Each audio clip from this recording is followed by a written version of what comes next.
우리가 흔히 태양을 가리키는 손가락을 이야기할 때가 많죠. 태양을 보라고 손가락을 가리키고 있는데 사람들이 태양은 보지 않고 손가락을 쳐다보고 있더라. 왜 그런가 하면 손가락이 더 가깝기 때문에 그렇습니다. 그런데 급기야는 가까이 보이는 그리고 크게 보이는 이 손가락을 더 크게 더 가깝게 생각하다 보면 이제는 이 손가락이 태양을 아예 가려버리는 지경에도 이르게 되죠. 아주 우스꽝스러운 형국입니다. 그런데 이런 일들이 실제로 일어납니다. 그것이 바로 고린도 교회의 상황이었습니다.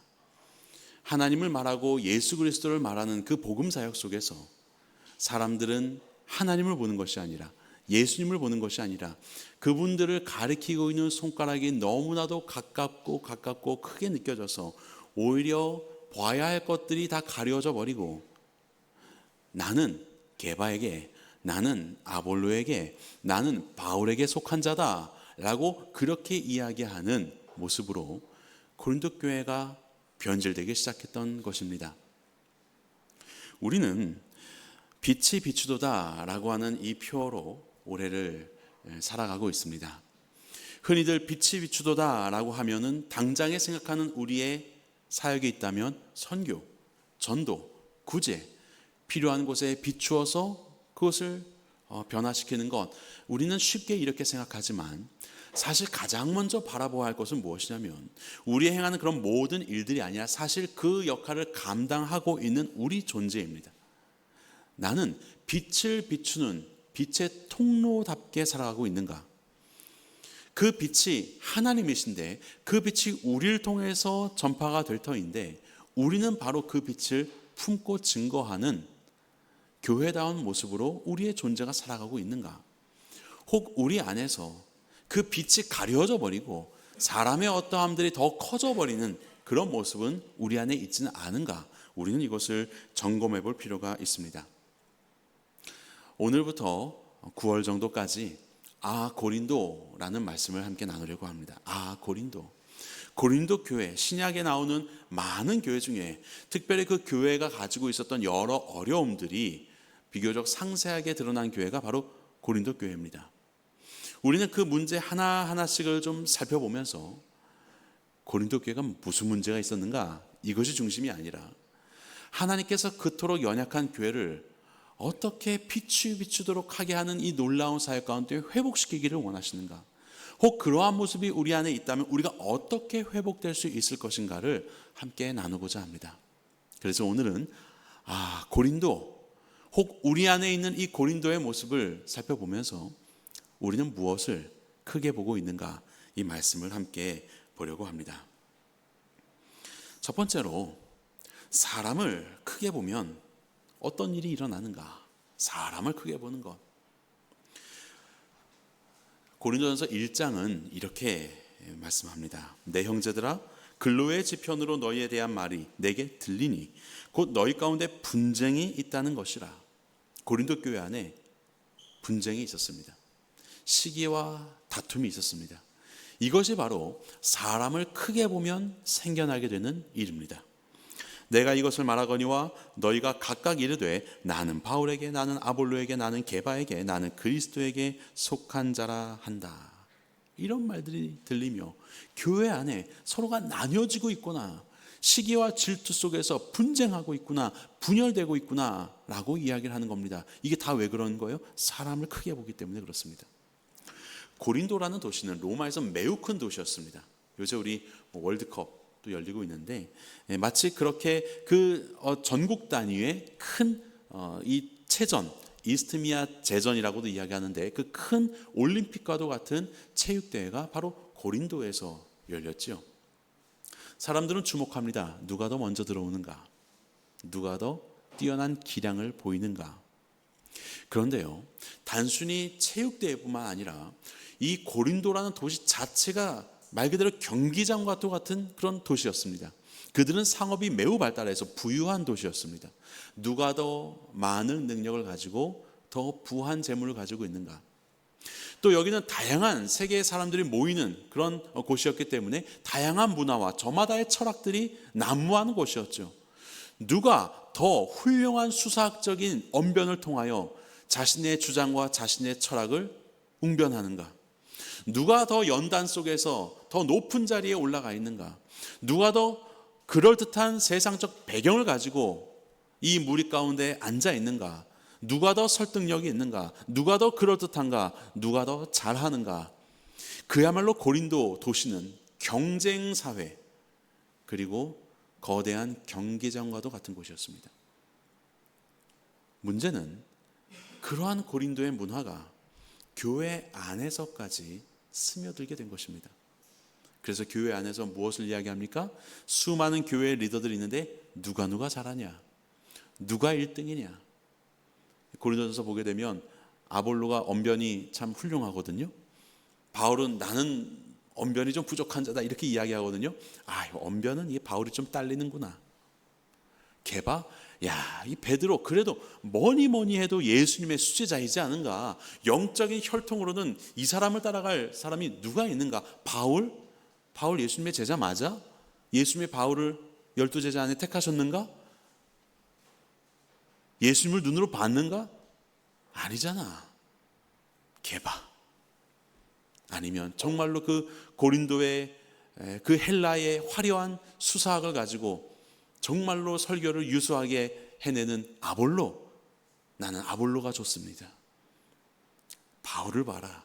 그래도 바울의 삶이야말로 복음을 위해서 예수 그리스도의 십자가를 지는 삶이지 않은가? 나는 바울. 그렇게 사람들이 저마다 우선순위를 매기고 그에게 영향을 받고 그를 쫓아가는 그런 일들이 고린도 교회 안에 있게 된 것입니다. 단순히 그들이 좋아서가 아니라 사실 이것은 우리 안에 있는 심각한 내면의 문제를 드러내는 것인데, 내가 선택한 것이 옳다, 여기에 속해 있는 내가 더 우월하다라고 느끼는, 그리고 주장하는 자기의 증명과 교만에 의한 것이죠. 장로교를 창시한 존 칼빈은 그의 대표적인 저서인 기독교 강요에서 이런 이야기를 합니다. 인간의 마음은 우상을 제조하는 끊임없는 공장이다. 공장 가보셨죠? 계속해서 물밀듯이 막 물건을 양산해내지 않습니까? 그것처럼 인간의 마음이 끊임없이 우상을 만든대요. 교회 밖이나 교회 안에서나 어떠한 일들 속에서 틈만 나면 우상을 만들어내는 겁니다. 신앙생활을 하고 있는 그 중에서도 우상을 만들어내고 있는 거예요.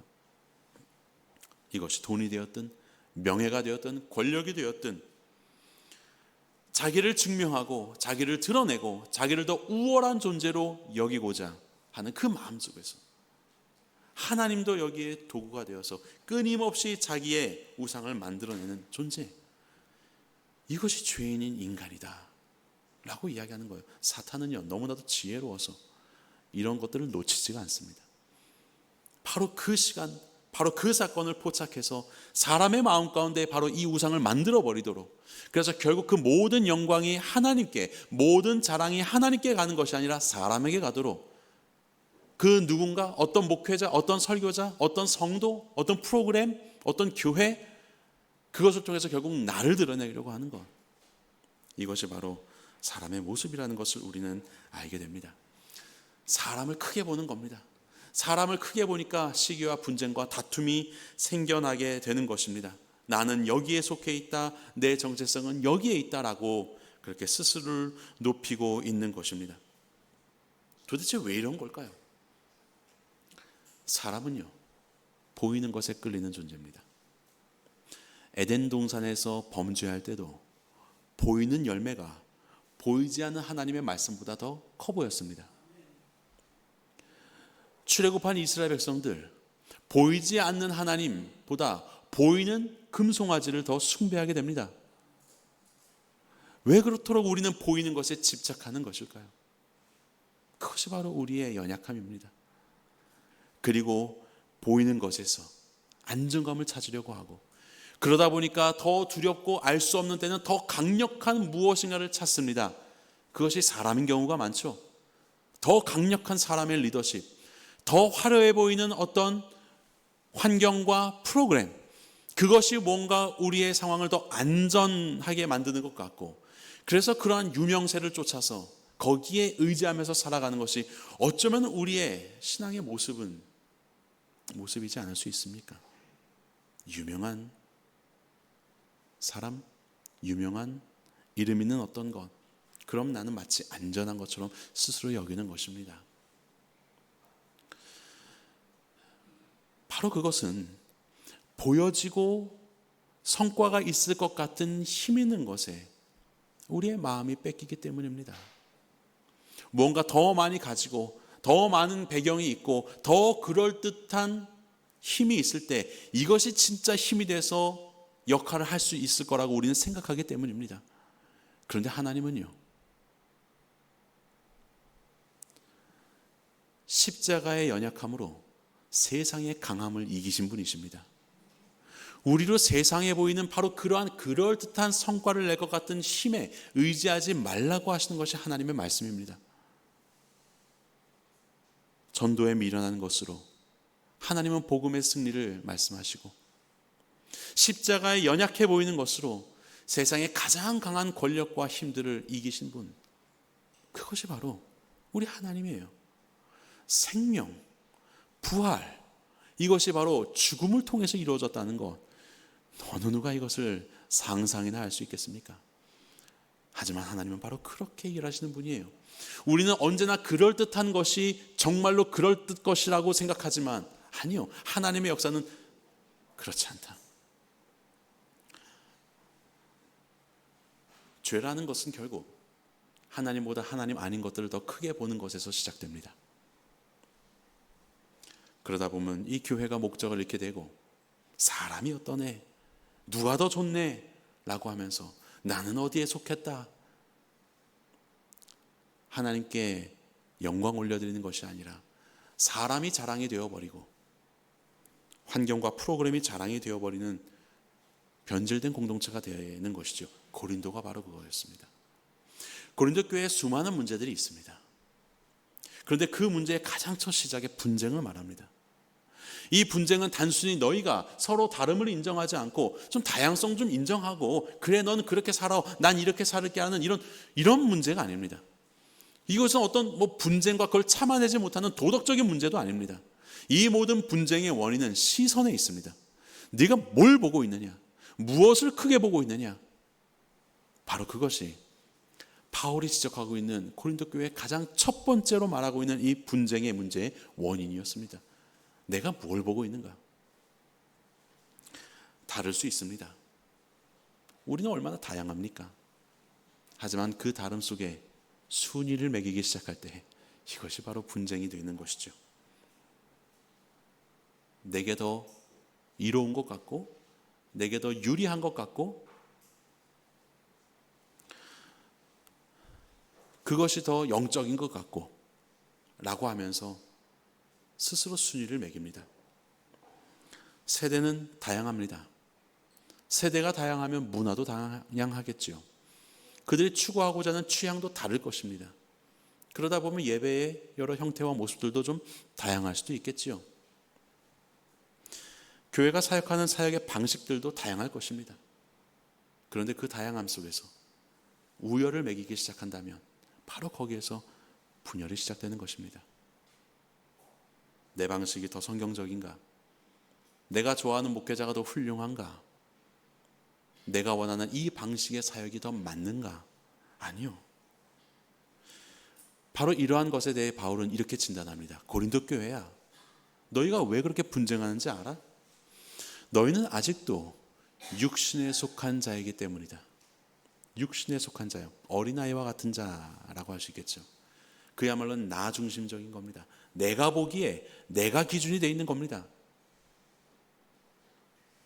죄는 바로 그것입니다.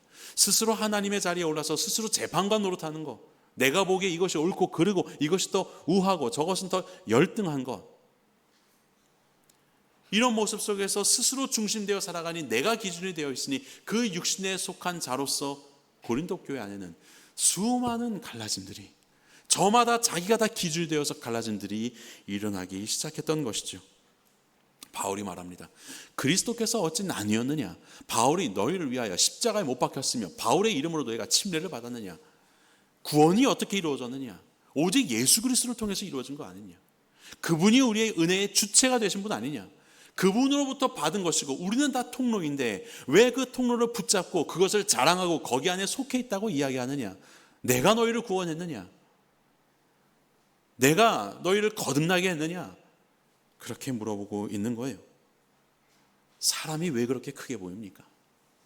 왜 사람 때문에 기뻐하고 사람 때문에 실망합니까? 사람은 통로에 불과한 거예요. 은혜의 주체는 하나님이십니다. 은혜의 통로와 은혜의 주체를 혼동하지 마시기 바랍니다. 아, 이 사람이니까? 아니요. 그 사람을 통해서 하나님이 하시는 것입니다. 그 사역을 통해서 하나님이 하시는 것입니다. 우리가 바라보아야 할 것은 더 크신 하나님, 더 크신 하나님을 우리는 크게 보아야 하는 것입니다. 십자가 가운데 달리신 예수님, 부활하셔서 오늘도 우리와 함께 하시는 예수님. 신앙생활이라는 것은요, 아주 단순한 겁니다. 하나님이 어디 계십니까? 내 안에 계시잖아요. 우리 안에 성령 하나님으로 계시잖아요. 그분이 어느 곳에 있든지 나와 동행하시며 나에게 말씀하시며 내가 알지 못할 때는 말할 수 없는 탄식으로 기도하시는 분이시잖아요. 그 성령님과 함께 동행하며 그 말씀에 순종하고 주와 함께 살아가는 바로 그것이 신앙생활 아닙니까? 어디에 가서 어떤 화려한 것들과 어떤 사람들의 무슨 모습을 만들어서 이것이 괜찮은 것 같고 되는 것처럼 보이고 아닙니다. 이것은 다 주변적인 것들이고 여러분들이 어느 곳에 있든지 사람의 어떠함들이 아니라 목사가, 찬양인도자가, 교사가 어떤 교회의 어떤 것이 아니라 정말로 여러분들 심령에 계신 성령님, 그분과 함께 살아가는 삶, 그것이 빼앗길 수 없는 우리 신앙생활의 본질이지 않습니까? 너무나도 단순한 것인데 왜 우리는 그것을 잊어버리고 그저 사람에 휘둘리면서 살아갑니까? 그래서 우리는 사람을 크게 보는 것이 아니라 하나님을 크게 봐야 합니다. 하나님을 크게.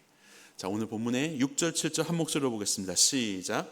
나는 심었고 아볼로는 물을 주었으되 오직 하나님께서 자라나게 하셨나니 그런즉 심는 이나 물 주는 이는 아무것도 아니로되 오직 자라게 하시는 이는 하나님뿐이니라. 심는 것 보이죠? 잘 심고 있네. 물 주는 것 아이고 풍성하게 잘 주고 있네. 보이죠? 근데 자라게 하는 건 안 보입니다. 자라게 하는 손길은 보이지 않아요. 그래서 자꾸 우리가 어떻게 심냐, 어떻게 물 주냐, 이게 맞는 것 같은데 저게 옳은 것 같은데 저건 아니야 라고 우리는 거기에 집중되어 있습니다. 그런데 정작 자라게 하시는 분은 하나님이시다. 보이지 않는 그 손길이 바로 이 식물을 자라게 하신다라고 말하고 있는 거예요. 우리는 보이지 않지만 하나님을 보아야 합니다. 우리는 하나님을 크게 보아야 합니다. 그것이 바로 우리 성도의 마땅한 자세라는 것을 기억해야 돼요. 사람 보이는 것만 보면 도대체 저거 왜 그러는 거야? 아니 왜 심지 않고 물 줘? 왜 물 주지 않고 심어? 이건 왜 저렇게 하는 거야? 라고 저마다 나의 그 갖추어진 한계 속에서 상대를 판단하고 생각하는 거죠. 못마땅한 거죠. 하지만 결국 자라게 하시는 건 하나님이시거든요. 나와 다른 저 사람의 모습 속에서, 이 사람의 성향 속에서, 이러한 내가 생각한 것과 좀 다른 사역의 모습 속에서 하나님은 이 공동체를, 하나님은 나를, 하나님은 이 세상을 어떻게 자라게 하고 계시는가, 그것을 볼 수 있어야 되는 겁니다. 그것을 볼 수 있어야 돼요. 손가락이 급기야 태양을 가리게 되는 일은 이 손가락이 더 크게 보이기 때문이죠. 손가락이 크게 보인다는 것은 결국 손가락이 나랑 가깝다는 이야기입니다. 내 마음에 가까이 두고 내 마음에 자꾸 생각하고 묵상하는 바로 그것이 결국 내 마음속에 이만큼 차지하게 되는 거예요. 그래서 나머지가 보이지 않게 되는 것이죠. 교회 안에 수많이 벌어지는 일들 속에서 여러분은 무엇 생각하십니까? 또 그 사람이야? 내가 그럴 줄 알았어. 이 사람은 왜 그런 거야? 이 사람, 저 사람, 그 일, 저 일, 이런 모습, 저런 모습. 자꾸 그거 생각하다 보면 그게 이만해지는 겁니다. 하나님 온데간데 없이 보이지 않는 거예요. 하나님 비할 수 없이 크신, 태양보다 훨씬 크신 분이신데 손가락 하나에 하나님이 가려져 버리는 거예요. 아니요. 우리는 주어를 바꿔야 합니다. 하나님께서 잘하게 하신다. 하나님께서 하실 것이다. 하나님 그 일을 통해서 무슨 일을 하길 원하십니까? 하나님 그 사람을 통해서 하나님 어떻게 행하길 원하십니까? 그를 어떻게 자라가게 하시고 그것으로 나를 어떻게 자라가게 하시는 것입니까? 우리는 주어를 바꿔야 되는 거예요. 하나님이 하시는 것으로. 그래서 우리는 그 너머를 볼 수 있어야 합니다. 보이는 것들 속에서 보는 것이 아니라 그 너머를 볼 수 있는 것. 내가 보기에 도대체 왜 이런 일들이 내 삶 가운데 펼쳐지는가라고 하는 때로는 억울함과 힘듦 속에 있지만 오히려 하나님께서 그것을 통해서 어떻게 싹이나 자라게 하실까? 바로 그 너머를 바라보며 하나님을 크게 보는 훈련, 바로 그 훈련이 우리 가운데 필요한 것입니다. 보이는 것 너머에 일하고 계시는, 지금도 일하고 계시는 하나님을 바라보는 영적인 시선. 눈에 보이는 것은 온통 사람이고 온통 환경이고 이런 모습들이지만 그 너머에 계시는 보이지 않는 하나님을 바라보는 훈련, 바로 그것이 우리 가운데 필요합니다. 우리 안에 다양성이 있을 때 그냥 다양하니까 인정합시다 라고 하는 그런 이야기를 하는 거 아닙니다. 전통 예배입니까? 현대적인 예배입니까? 이런 사역입니까? 저런 사역입니까? 이 사람입니까? 저 사람입니까? 이런 것을 말하는 것이 아닙니다. 무엇이든지 하나님께서 바로 그곳에서 우리를 어떻게 자라게 하고 계시는지를 묻고 일하고 계시는 하나님을 바라보는 것. 그렇게 되면 우리는 서로가 다 다르지만요, 하나님 안에서 하나가 되는 겁니다. 하나님을 보이도록 하는 통로가 되는 것이죠. 감사함으로 받으면 버릴 것이 없다라고 했습니다. 하늘에 나는 새도 하나님의 뜻이 아니면 땅에 떨어질 수 없다고 했습니다. 그러면 왜 날고 있지? 하나님의 뜻이 있겠지. 떨어지면 하나님의 뜻이 있나 보다. 우리는 여기에서 목적을 발견하게 됩니다. 그냥 단순히 하나님이 하신다라는 것에서 넘어 하나님이 우리를 통해서 하시고자 하시는 그 목적을 발견하게 됩니다. 하나님이 왜 이 상황을 내게 허락하셨는가? 알아서 되시겠지. 아니요, 여기서 목적을 생각하게 됩니다. 그렇다면 우리는 그냥 수동적으로 있을 수 있는 것이 아니죠. 능동적으로 그 목적을 다하는 존재가 되어야 되는 겁니다. 오늘 본문에 이런 말씀이 있죠. 우리 8절 9절 같이 보겠습니다. 시작. 심는 이와 물 주는 이는 한 가지이나 각각 자기가 일한 대로 자기의 상을 받으리라. 우리는 하나님의 동역자들이요 너희는 하나님의 밭이요 하나님의 집이니라. 심는 자, 물 주는 자가 있는데 하나님이 상 준대요. 그것은 심는 것이나 물 주는 것이나 결국 이 모든 것들을 관장하고 계신 하나님의 뜻이 있다는 거고, 그 뜻 속에서 각각에 맞춰 하나님이 평가하시고 그리고 상을 준다, 이 이야기죠. 결국 이 모든 행위는 다 하나의 목적을 향하고 있다. 그것은 하나님께 있는 목적이다라는 것을 보여주고 있는 것입니다. 그래서 우리는 하나님의 동역자라고 말하고 있는 거죠. 동역자예요.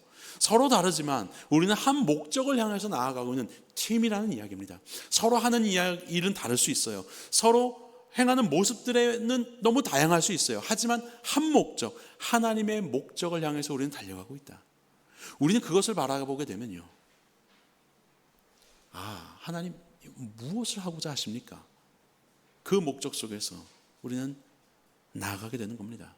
조금 더 능동적으로 나아가게 되는 겁니다. 그냥 내버려 두세요. 저 인간 내버려 두세요. 그냥 이 사람은 이런 거예요. 아니요, 그것이 아니라 그 일 속에서 하나님의 목적을, 나에게는 어떻게 나를 자라게 하시는지를 우린 더욱더 집중해야 되는 것입니다. 하나님은요, 그냥 두시는 분 아니십니다.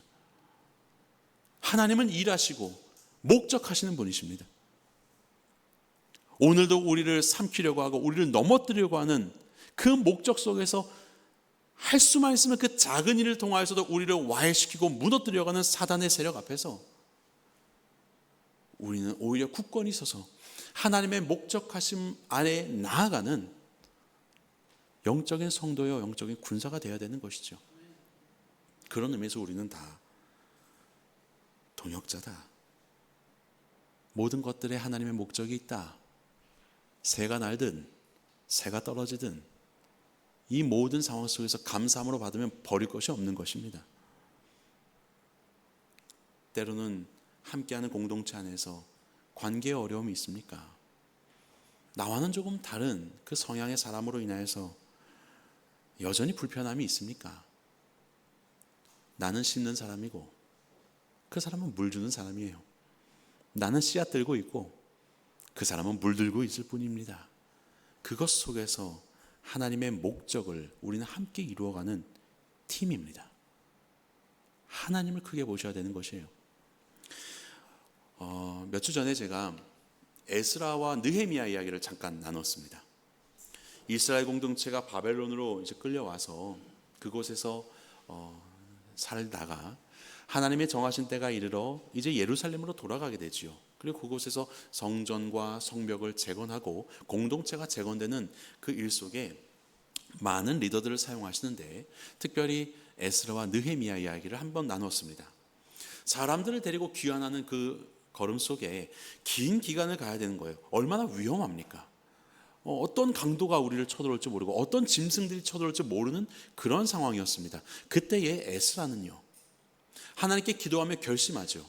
왕에게 군대를 보내달라고 해서 호의를 부탁할 수 있지만 아니다, 하나님의 뜻 안에서 하나님이 우리를 보호하실 것이다 라고 결심하였고, 왕의 도움을 받지 않고 군대의 도움을 받지 않고 사람들과 귀환하였는데 너무나도 놀랍게 안전하게 잘 귀환을 하게 되었습니다.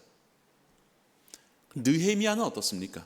느헤미야는 귀환할 때 왕에게 사람도 붙여달라고 하고, 그리고 성벽 재건을 위해서 필요한 건축 자재들을 다 달라고 하고, 군대를 보내달라고 해서 우리를 보호해달라고 요청했습니다. 그리고 군대의 파병을 받고 그 군대의 보호 아래서 도착했습니다. 누가 더 믿음이 있는 사람입니까? 순번을 매기시겠습니까? 그게 아니라는 겁니다. 이 모습대로, 저 모습대로 하나님의 목적을 이루어가고 있는 것이에요. 하나 더 이야기 드리겠습니다. 자, 그렇게 와서 이스라엘 백성들과 함께 살아가고 있는데 이제 하나님의 백성으로서 성전 성벽도 중요하지만 우리의 심령의 성전, 심령의 삶의 성벽을 만들며 거룩한 백성으로 살아가야 하는데 이스라엘 백성들이 통혼하기 시작합니다. 가나안 여인들을 가까이 하고 그들의 문화를 가까이 하고 혼합주의의 삶을 살아가기 시작합니다. 에스라가 통곡을 합니다. 이게 아닌데 라고 통곡을 합니다. 그러면서 이렇게 말하죠. 내가 이 일을 듣고 속옷과 겉옷을 찢고 머리털과 수염을 뜯으며 기가 막혀 앉았다. 도대체 이스라엘 사람들아, 유다 백성들아, 너희는 언제까지 이렇게 하나님의 뜻과 상관없이 세상 가운데서 그렇게 살아갈 것인가? 너무나도 이 깊은 슬픔을 말하는 것이 옷을 찢는 것이 분함을 표현하는 것입니다. 내 옷, 겉옷도 찢고 속옷도 찢고 머리털도 쥐어 뜯고 수염도 뜯고 해보셨습니까? 얼마나 통탄했으면 에스라가 이와 같이 뜯으며 슬퍼하며 기도하고 있겠습니까? 그런데 우리의 느헤미야 똑같은 상황입니다. 그 이스라엘 사람들의 이야기를 듣고 내가 그들을 책망하고 저주하며 그들 중 몇 사람을 때리고 그들의 머리털을 뽑고 이르되, 하나님을 가리켜 맹세해. 너 그렇게 안 하겠다고 맹세해. 내 안에 있는 이방의 요소들을 다 제하겠다고 맹세해 라고 말하는 겁니다. 에스라는 자기 옷을 찢고 자기 머리털을 뽑았던 사람이라면 느헤미야는 그들의 머리털을 뽑아버리고 너희 똑바로 해 라고 하면서 맹세하라고 하고 그런 거예요. 누가 맞는 겁니까? 어떤 이는 온유하여서 늘 자기 자신을 먼저 돌아보고 섬세한 마음 속에서 그렇게 신앙생활을 하는 사람이 있는 반면 어떤 이들은 직설적이어가지고 막 선포하고 찌르고 이런 사람들도 있다. 누가 맞냐? 그런 모습에서 누가 맞느냐를 우린 정할 것이 아닙니다. 내 머리털을 뽑든 남 머리털을 뽑든 하나님 안에서 이들은 한 팀이었습니다. 하나님이 기뻐하신 목적을 위해서 그들은 하나님 앞에 자신을 드렸고 이 일 속에서 하나님은 각자의 모습 속에 하나님의 일들을 이루어 가셨습니다. 바로 이와 같은 것 속에 우리는 서로 평가할 것이 없고 분열할 것이 없습니다. 우리가 크게 보아할 것은 사람의 어떠함이 아니라 하나님입니다. 하나님. 언제나 그것 속에서 나를 돌아보고 우리의 지체를 살펴야 하는 것입니다. 경쟁이 아니라, 우열이 아니라 우리는 하나님의 동역자입니다. 그리고 오늘 본문은 우리를 하나님의 밭이라고 이야기하죠.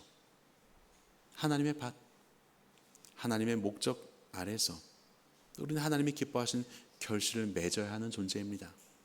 당장 맺어지지는 않을 수 있습니다. 심고 물 주고 이러저러 하다 보면 어느 때가 되었을 때 아름다운 결실이 맺어지겠죠.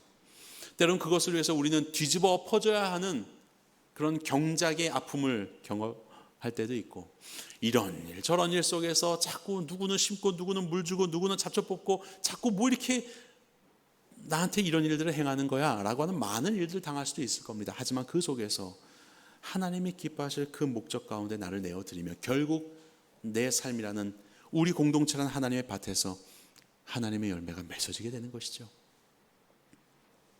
그리고 하나님은 우리를 하나님의 집이라고 이야기합니다. 하나님의 집 안에는 누가 살까요? 하나님의 집 안에는 누가 삽니까? 하나님이 사시죠. 우리 안에 하나님이 계시다는 것이 발견되어지는 거예요. 교회란 바로 그런 곳입니다. 고린도전서 14장에 보면 교회의 존재 목적이 한 가지가 여기 소개되고 있어요. 믿지 아니하는 자들, 하나님을 알지 못하는 자들이 공동체 안으로 들어옵니다. 그랬더니 세상과 똑같네. 고린도의 경쟁 사회가, 고린도의 이 경기장이 교회 안에도 있네. 그것이 아니라 그들이 오히려 교회 안에 들어와서 엎드려서 하나님께 경배하며 하나님이 참으로 너희 가운데 계신다, 이것을 그들이 깨닫는 거예요. 공동체가 하나님의 집이 된 것입니다. 하나님이 그 안에 계시다는 것이 보여지는 것입니다. 경험되어지는 것입니다. 보이지 않는 하나님이 교회 공동체를 통하여서 경험될 수 있도록, 만날 수 있도록 교회가 서게 되는 것이에요. 이것이 바로 우리의 존재이지 않습니까? 때로는 못마땅할 때도 있고, 때로는 도대체 왜 이런가라고 하는 그런 마음들이 드는 상황들이 참 많이 올 것입니다. 사탄은 그런 기회를 늘상 포착하며 우리를 넘어뜨리려 할 것입니다. 하지만 우리는 그때마다 이것을 크게 보는 것이 아니라 우리가 진정으로 바라보아야 할 하나님을 크게 보는 것. 그래서 내 가까이 있는 이 수많은 사람들, 그 손가락과도 같은 그런 존재들이 가까이 있을 수밖에 없죠. 매주마다 만나고 눈에 보이니까. 하지만 이것을 바라보는 것이 아니라 이것을 통하여 오히려 빛 대신 하나님을 바라볼 수 있도록 하는 지혜, 그 너머를 바라볼 수 있도록 하는, 그래서 이 사람들, 이 모든 상황들이 바른 자리를 차지할 수 있도록, 바른 자리를 찾아갈 수 있도록, 그렇게 하나님 앞에 우리의 마음을 결단한다면 우리는 바로 그것을 통해서 우리 하나님을 더 분명하게, 선명하게, 그리고 확실하게 만날 수 있게 될 것입니다. 그 속에서 우리는 하나님의 밭으로서, 그리고 하나님의 집으로서 우리는 더욱더 성장하게 될 것입니다. 기쁜 일, 훌륭한 사람 만나셨다면, 이 사람은 얼마나 훌륭한가, 이 일은 얼마나 잘했는가가 아니라 하나님께서 이 사람을 이렇게 사용하셨구나, 하나님께서 이 일 속에서 이렇게 일하셨구나. 때로는 생각하지 못한 어려움과 그리고 부딪힘을 마주하게 될 때에도 하나님께서 이것을 통해서 어떻게 우리를 자라게 하실까, 이 목적 아래 있다면 우리는 그야말로 분열이 아니라 하나님의 동역자로서 하나된 공동체로 하나님의 영광을 위해서 지어져가는 하나님의 교회가 될 수 있을 것입니다. 우리의 시선입니다. 하나님을 크게 보십시오. 그 너머에 계신 하나님을 보십시오. 그리고 하나님을 신뢰하십시오. 그리고 우리의 삶을, 그리고 우리의 모든 공동체의 상황들을 하나님 앞에 올려드리십시오. 빛은 밖에서 시작되는 것이 아니라 나를 통하여서 비추기 원하시는 겁니다. 우리가 하나님의 빛을 머금고 그 복음을 해서 우리가 변화될 때에 우리의 공동체를 통하여서 그 빛은 세상 가운데 비춰지게 되는 것입니다. 사람을 하나님보다 크게 보지 마십시오. 사람을 통해서 오히려 하나님을 보십시오. 다름 속에서 등 돌리지 마십시오. 다름 속에서 오히려 일하시는 하나님을 바라보시기 바랍니다. 누가 옳은가, 누가 잘했는가라는 것에 갇히지 마시고 이 일을 통하여서 이루어 가실 하나님의 일들을 소망하시기 바랍니다. 사람 너머를 보고 다름 너머를 볼 때 우리 모두는 하나님의 함께 된 동역자가 되어서 아버지의 역사를 이 땅 가운데 이루어드리는 하나님의 밭이요 하나님의 집이 될 것입니다. 이 새누리가 되기를 주님의 이름으로 간절히 축원합니다.